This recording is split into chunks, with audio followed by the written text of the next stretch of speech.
Assalomu alaykum. Men Toshkent shahridanman. Mioma bo'yicha gapirmoqchi edim. 2003-yil menda mioma borligi aniqlandi. 2 yil mobaynida o'sgani mana 2003 bo'lsa 2004, 2005-yilda yana tekshirtirsam yana o'sgan deb aytishdi.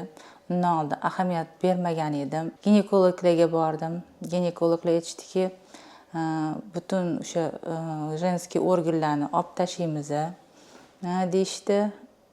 Unga ishonmadim. Yana bitta joylarga bordim. U yerda ham shu nimalar javoblar bo'ldi. Keyin o'zi organizmda o'zgarishlar bo'ldi. Ko'p qon ketish, ozgina og'ruvlar bo'ldi. Keyin Instagramda shu klinikani ko'rib qoldim. Undan oldin ham ko'rib yurardim, lekin ahamiyat bermasdim. Chunki menda unaqa mioma bor deb bilmagan edim. Shu klinikani ko'rib qoldim. Keyin ular yoniga keldim. Konsultatsiya oldim. Konsultatsiyada bular aytishdiki, miomani embolizatsiya qilish yo'li bor deyishdi. Bizda keng qo'llaniladi deyishdi. Xavfsiz usul deyishdi. Ular maslahatiga ko'ra embolizatsiya operatsiyasiga rozi bo'ldim.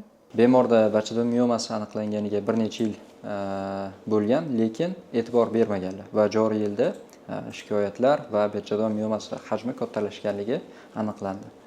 Va bemorga ginekologlar tomonidan demak gisterektemiya amaliyoti, ya'ni bachadonni olib tashlash tavsiya etilgan. Bemor o'zlari bachadonni saqlab qolish maqsadida bizga murojaat qildilar. Biza demak operatsiyamizni aniqlashtirish, to'g'ri taktikani tanlash maqsadida MRT tekshiruvini amalga oshirdik.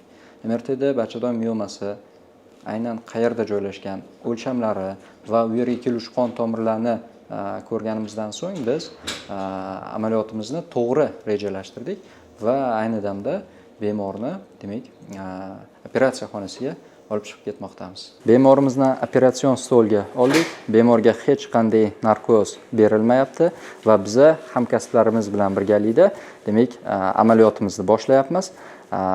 Eng avvalambor demak introdyuserimizni o'rnatib olishimiz kerak va sekin-astalik bilan bachadon miomasigacha qon tomirlarini kirib boramiz. Kuzatib boringlar, biza rezultatlarni bo'lishib boramiz.